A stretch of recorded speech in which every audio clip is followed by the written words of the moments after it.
छान असा कोकिळांचा अगोदर आवाज ऐका तुम्ही। मी व्हिडिओ काढत असताना कोकिळाही बाहेरचा छानपैकी मधुरपैकी आवाज देत होती। चला तर पाहूया, आज मी एक भन्नाट रेसिपी तुमच्याकडे शेअर करणार आहे। अगदी तोंडाला चव असेल आणेल असे जवसाच्या चटणीचा खूप छानपैकी आपली आज जवसाची चटणी झालती।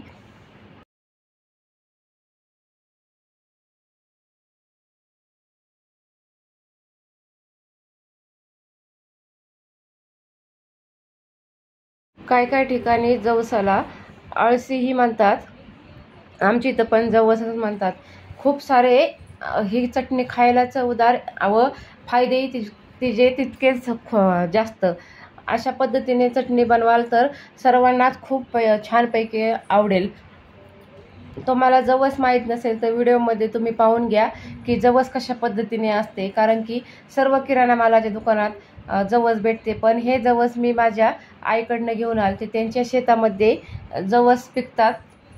आम्हाला सर्वांना, माझ्या बहिणींना व मला खाण्यासाठीच ती देते, कारण की आमच्या शेतामध्ये जवस पिकत नाही, त्यांच्याकडे जवस करतात। म्हणून त्यांचे जवस निघले की आम्हाला सर्व ती मुलींना देते, कारण की आईचा जीव राहत नाही मुलींना दिल्याशिवाय। म्हणून ती प्रत्येक गोष्ट काही झाली तरी आम्हाला सर्व माझ्या बहिणींना व मलाही देते। नंतर हे पहा, हे जवस आहे, ह्याला अळसी म्हणतात काय ठिकाणी। ह्या जवसाचे चटणी खूप छान लागते, एकदम भन्नाट चटणी लागते, पण ह्याचे शरीरात खूप फायदेही असतात। व लसणाचे फायदे मी तुम्हाला अगोदर सांगितलेच आहे।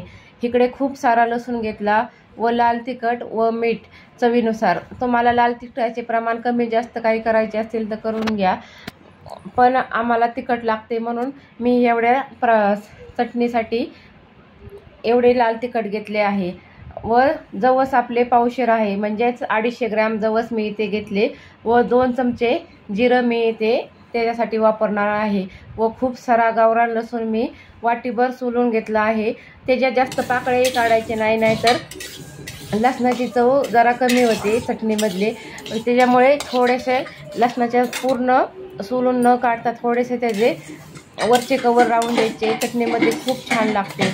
नंतर आपल्याला हे जवस 5 ते 6 मिनटं चांगले कमी गॅसवरती भाजून घ्यायचे आहे। जवस कच्चेही खावे नाही, म्हणून त्याला चांगले पद्धतीने भाजून घ्यायचे। भाजताना एक काळजी घ्यायची, ते म्हणजे की जास्त करपटही होऊन द्यायची नाही व कच्चे राहून द्यायचे नाही। कच्चे राहिले की ते कचकच लागतात, थोडेसे जवस हे थोडेसे टणक राहतात, त्याच्यामुळे जास्तही आपल्याला कच्चे ठेवायचे नाही व जास्त भाजले तर ते करपट लागतात।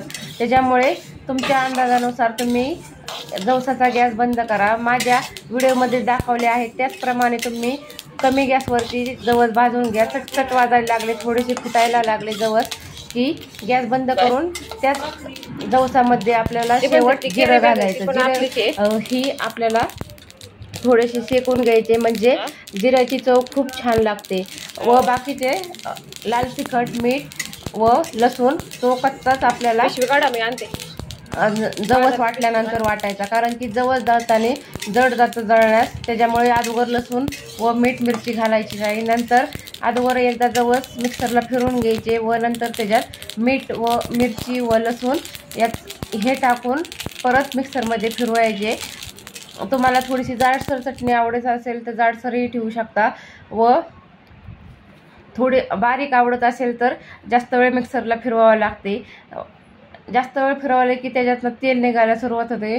तुम्ही माझ्या व्हिडिओमध्ये पुढे पाहू शकताल की कशा पद्धतीने जवसाचे मी मिक्सरला फिरवल्यानंतर त्याचे तेल निघल्यासारखे झालते। नंतर मी गॅस बंद केल्यानंतर त्यात जिरं घातलं। जिरंही थोडंसं सुगंध द्यायला लागले, कारण की गरम जवसामध्येच मी जिरं घातलं होतं, त्याच्यामुळे त्याची वाफ त्याला लागली व खूप छानपैकी जवसाचा भाजलेला व जिऱ्याचा वास सुटला होता। नंतर अशा पद्धतीने कढईतनं मी बाहेर काढून घेतले व थंड होण्यासाठी 10 मिनिट ठेवले। 10 मिनिटानंतर थंड झाल्यानंतर अगोदर मी मिक्सरला जवस बारीक केले, कारण की जवस जड जातात दळायला, व नंतर मी बाकीचे साहित्य घातले।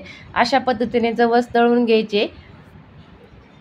हे पहा, थोडेसे नंतर परत फिरायला नंतर त्याला तेल सुटल्यासारखे झालते जवसाला।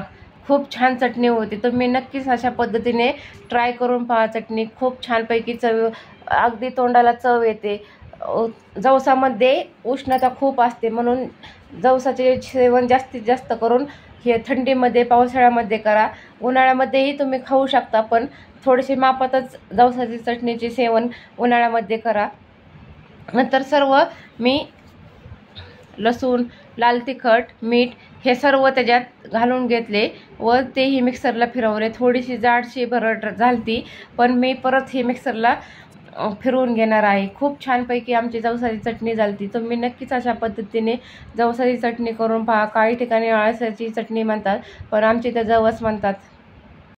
जवसाच्या शरीरामध्ये खूप फायदे होतात. ते म्हणजे काय की आपले बॅड कोलेस्ट्रॉल असेल तर ते कमी करते जवस, व चांगले कोलेस्ट्रॉल शरीरामध्ये वाढवते. त्याच्यामुळे तुम्ही जवस नक्कीच खात जा. मधुमेहाच्या पेशंटसाठीही जवस खाणे खूप फायदेशीर आहे, पण ते कच्चे जवस कोणीही खाऊ नका, कारण की कच्चे जवस हे शरीरासाठी खूप अपायकारक असते. म्हणून कधी जवसाची चटणी किंवा काही करायचे असेल तर ते नक्कीच तुम्ही भाजून त्याची चटणी मस्तपैकी बनवून तुम्ही सर्व भाकरीसोबत किंवा जेवणासोबत तोंडी लावण्यासाठी खाऊ शकता. कसा वाटला हा व्हिडिओ, कशी वाटली हे बनणार जवसाची चटणी? मला माझे व्हिडिओ आवडत असतील तर नक्कीच लाईक करा, शेअर करा, सबस्क्राईब नसेल केले तर सबस्क्राईब करा.